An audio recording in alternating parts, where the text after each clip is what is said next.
जरूरी सूचना है आप सभी स्टूडेंट्स के लिए। स्टडी फॉर सिविल सर्विसेज का Android app Google play store में आ चुका है, उसको प्लीज तुरंत इंस्टॉल कर लीजिए। और अगर आप स्टडी फॉर सिविल सर्विसेज के सिर्फ ऐप से कोई भी कोर्स, कोई भी पीडीएफ परचेस करते हैं तो उसमें अप्लाई कूपन, अगर आप ज्ञान सर जो है आप उसमें अप्लाई करते हैं, ये कूपन कोड है, तो उसमें 20% फीस तुरंत माफ हो जाएगी। मतलब 20% डिस्काउंट तुरंत उसमें लग जाएगा।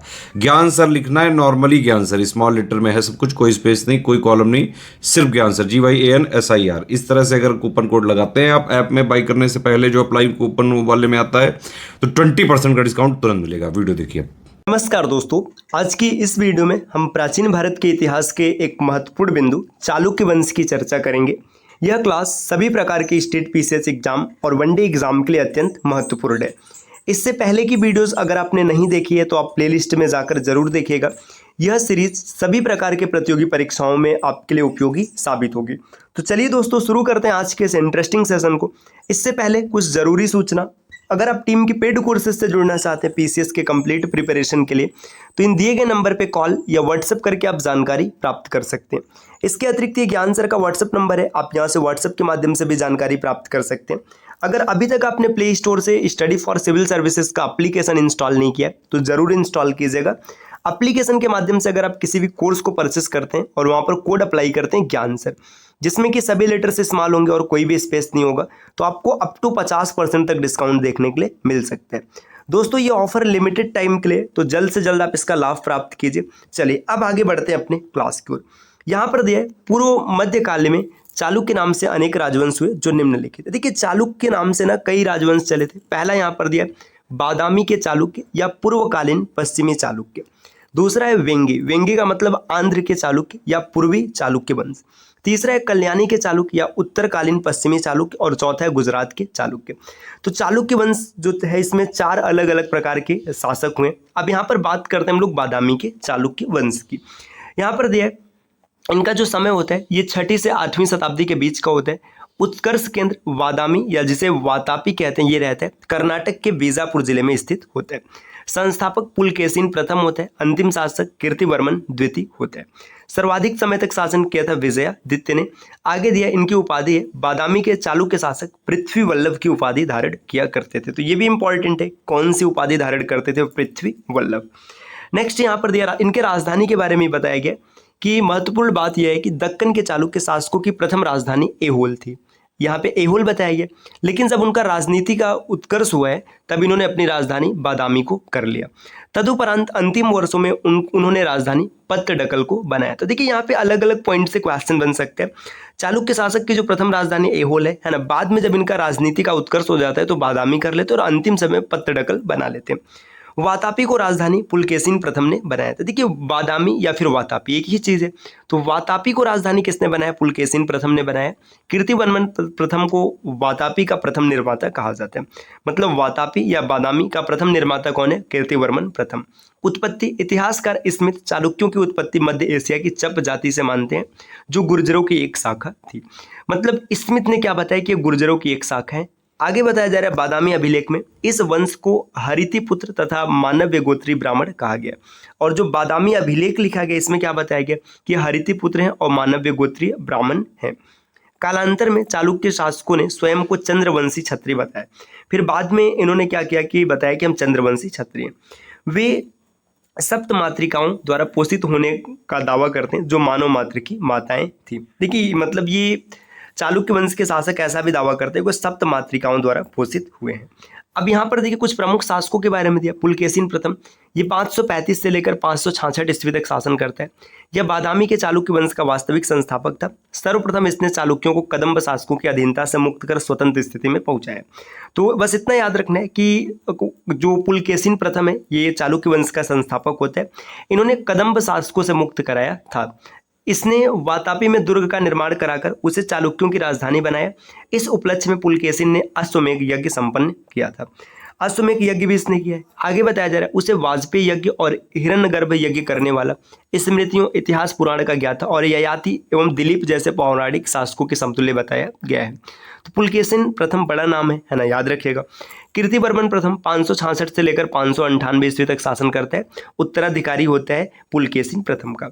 ऐहोल अभिलेख के अनुसार कीर्तिवर्मन ने कदंबों की राजधानी वनवासी एवं कोंकण के मौर्यों की राजधानी पुरी तथा गोवा पर अधिकार कर लिया। देखिए, ये बताया जा रहा है कि जो कीर्तिवर्मन ने कदंबों की राजधानी, कौन कौन सा क्षेत्र, वनवासी और दूसरा है कोंकण, तथा मौर्य की राजधानी पुरी और गोवा पर अपना अधिकार कर लेते हैं। कीर्तिवर्मन की मृत्यु के समय उसका पुत्र पुलकेशिन द्वितीय अल्पवयस्क था, इसलिए मंगलेश को उसका संरक्षक बनाकर शासन किया। देखिए, कीर्तिवर्मन की जब मृत्यु होती है तो उसका पुत्र होता है पुलकेशिन द्वितीय, जो कि अवयस्क होता है, तो इस वजह से क्या होता है, मंगलेश को उसका संरक्षक बनाया जाता है। मंगलेश की उपाधि परम भागवत एवं श्री पृथ्वी वल्लभ थी। मंगलेश की उपाधि क्या है, परम भागवत और श्री पृथ्वी वल्लभ। मंगलेश अपने भतीजे पुलकेशिन द्वितीय से गृह युद्ध में पराजित होकर मार डाला गया। देखिए, मंगलेश राजा बनने के लिए पुलकेशिन द्वितीय से युद्ध करता है और परास्त हो जाता है और इसकी मृत्यु हो जाती है। मंगलेश के बारे में थोड़ा सा यहाँ पे दिया, कीर्तिवर्मन प्रथम की मृत्यु के बाद भाई मंगलेश और भतीजे पुलकेशिन द्वितीय के बीच उत्तराधिकार को लेकर संघर्ष हुआ, जिसमें पुलकेशिन द्वितीय विजयी होता है। अब पुलकेशिन द्वितीय के बारे में दिया गया है यहाँ पर, इसका अन्य नाम क्या है, देखिए, विनसांग ने इसे मोहोलअच मतलब महाराष्ट्र का शासक बताया है, तथा ईरानी इतिहासकार ताबरी ने फर्मिस या प्रमेश कहकर संबोधित किया है। तो पुलकेशिन द्वितीय के अलग अलग नाम मिलते हैं। मोहोलअच ये किसने कहा है, विनसांग ने कहा है, और फर्मिस या प्रमेश ये किसने कहा है, ये कहा है ईरानी एक इतिहासकार है ताबरी, है ना। और आगे बढ़ते हैं, इसकी उपाधि, अगर उपाधियों की बात करेंगे तो यहाँ पे देखिए कुछ प्रमुख उपाधि बताएगी। इसकी बहुप्रचलित उपाधि सत्याश्रय, है ना, सत्याश्रय ये पहली बार देखने के लिए मिल रहा है तो इंपॉर्टेंट है। उसकी परम भागवत उपाधि का उल्लेख 630 ईस्वी के लोहनारा दानपत्र अभिलेख में मिलता है। तो लोहनारा दानपत्र अभिलेख यहाँ से पता चलता है कि इसकी उपाधि परम भागवत भी होती है। फिर आगे दिया है वल्लभ, पृथ्वी वल्लभ आदि पुलकेशिन की अन्य उपाधियां। देखिए, सत्याश्रय, है ना। इसके बाद यहाँ पर बताया जा रहा है कि परम भागवत के बाद वल्लभ, पृथ्वी वल्लभ, ये सब इसकी उपाधियां हैं। चालुक्य लेखों में पुलकेशिन द्वितीय का दूसरा नाम परमेश्वर भी बताया गया है। पुलकेशिन ने 612 ईस्वी में हैदराबाद ताम्रपत्र लेख में उसे सैकड़ों युद्धों में भाग लेने और शत्रु राजाओं को हराकर उनके द्वारा परमेश्वर की उपाधि धारण करने का उल्लेख मिलता है, परंतु इस लेख में हर्ष या अन्य शत्रुओं के नामों का कोई भी उल्लेख नहीं किया गया। मतलब एक अभिलेख है। अभिलेख क्या है, देखिए यहाँ पे अभिलेख बताया जा रहा है हैदराबाद का ताम्रपत्र अभिलेख। इसमें यह बताया कि इसने 100 राजाओं को हराया, लेकिन हर्ष जैसे राजाओं का कोई भी जिक्र नहीं है ना। आगे दिया, चालुक्य वंश के राजा वैदिक धर्म को मानने वाले थे। पुलकेशिन द्वितीय अपने राजवंश का सर्वाधिक शक्तिशाली एवं सबसे योग्य राजा हुआ था। पल्लव वंशी राजा नरसिंह वर्मन ने पुलकेशिन द्वितीय की हत्या कर दी थी और उसे वातापी कोंडा की उपाधि धारण की थी। देखिए, यहाँ पे अपने पीछे भी पढ़ रखा है नरसिंह वर्मन, है ना। ये पुलकेशिन द्वितीय की हत्या करता है और हत्या करने के बाद वातापी कोंडा की उपाधि धारण करता है। पुलकेशिन द्वितीय की मौत के बाद आंतरिक विवादों के कारण बादामी चालुक्य वंश में संक्षिप्त गिरावट देखी गई। बादामियों को पल्लवों ने 13 साल तक अपने कब्जे में रखा। मतलब पुलकेशिन द्वितीय की जब मृत्यु हो जाती तो इसके बाद वातापी या फिर बादामी के जो चालुक्य थे, ये कुल मिलाजुला करके गुलाम बन के रहते चालुक्यों का, इनका पल्लवों का। आगे दिया विक्रमादित्य प्रथम 655 से लेकर 680 तक। 655 में पुलकेशिन के पुत्र विक्रमादित्य प्रथम ने पल्लव नरेश नरसिंह वर्मन को हराकर वातापी पर चालुक्यों को पुनः अधिकार स्थापित किया। विक्रमादित्य की 3 पल्लव राजाओं नरसिंह वर्मन प्रथम, महेंद्र वर्मन द्वितीय तथा परमेश्वर वर्मन प्रथम के साथ संघर्ष हुआ था। कांची के ऊपर भी थोड़े समय के लिए उसका अधिकार स्थापित हुआ था। उसके पश्चात विनयादित्य का शासन होता है 681 से 696 तक एवं विजयादित्य 696 से 733 तक शासक हुए। विजयादित्य ये सबसे प्रतापी शासक होता है, याद रखिएगा। विनयादित्य की उपाधि युद्धमल्ल थी। विनयादित्य ने ब्रह्मा मंदिर का निर्माण करवाया था। उसके दरबार में एक फारसी राजकुमार ने शरण ली थी। विनयादित्य ने फारसी एवं सिंगल से कर वसूला था। तो देखिए, विनयादित्य ने ब्रह्मा मंदिर का निर्माण करवाया, इंपॉर्टेंट है, याद रखिएगा। और आगे बढ़ते हैं दोस्तों, यहाँ पर दिया हुआ है विनयादित्य की बहन कुमकुम महादेवी का लक्ष्मेश्वर ने असेन जैन मंदिर का निर्माण कर। देखिए, इसकी बहन है कुमकुम महादेवी, है ना। इसने लक्ष्मेश्वर में असेन जैन मंदिर का निर्माण करवाया है। उसकी प्रेमिका वैश्या वीणा पोटिगल ने हिरण्य गर्भदान यज्ञ किया था, है ना। देखिए, यहाँ पे बताया जा रहा है इसकी प्रेमिका वैश्या होती वीणा पोटिगल, है ना। इसने हिरण्य गर्भदान यज्ञ किया था। आगे दिया विक्रमादित्य प्रथम पल्लवों को बादामी से बाहर निकालने में कामयाब हुआ और संपूर्ण राज्य पर पूरा अधिकार कर लेते हैं। उन्होंने न केवल पल्लव शासकों को हराया बल्कि राजधानी कांची पर भी कब्जा कर लेते हैं। अब नंबर आता है विक्रमादित्य द्वितीय का, है ना, जिनका शासन होता है 733 से लेकर 743 तक। इनकी उपाधि होती है कांची कुंड, है ना। पत्तडकल लेख के अनुसार विक्रमादित्य ने कांची को 3 बार रौंद कर पल्लवों को पराजित किया। आगे बताया जा रहा है लोक महादेवी अग्रमहिषी, है ना, इनका एक नाम और भी, एवं त्रैलोक्य महादेवी उनकी पत्नियां थी। इनकी 2 पत्नियों का जिक्र है, लोक महादेवी और त्रैलोक्य महादेवी। दोनों सगी बहनें थी और मतलब कलचुरी वंश की कन्याएं थी। मतलब ये दोनों सगी बहनें होती, अग्रमहिषी जिनका नाम लोक महादेवी और त्रैलोक्य महादेवी होते हैं, ये इनकी पत्नियां थी। विक्रमादित्य ने कांची स्थित राज सिंहेश्वर मंदिर का स्वर्ण वापस किया था। इसी मंदिर से विक्रमादित्य का कन्नड़ भाषा में एक अभिलेख मिलता है। तो देखिए, राज सिंहेश्वर मंदिर, यहाँ से कन्नड़ भाषा में एक अभिलेख मिलता है विक्रमादित्य का। विक्रमादित्य के शासन के प्रथम वर्षों में अरबों का दक्षिण भारत पर आक्रमण हुआ, जिसे उसके सीमांत पुलकेशन ने विफल कर दिया था। मतलब देखिए, पुलकेशन द्वितीय के समय में जब आक्रमण हुआ तो इसने काफी ज्यादा अरबों को परास्त किया था। आगे है ना, प्रसन्न होकर विक्रमादित्य ने उसे चालुक, कुलालंकार एवं अवनिजाश्रय की उपाधि दी थी। तो पुलकेशन को इसने अलग अलग उपाधियां दिया है।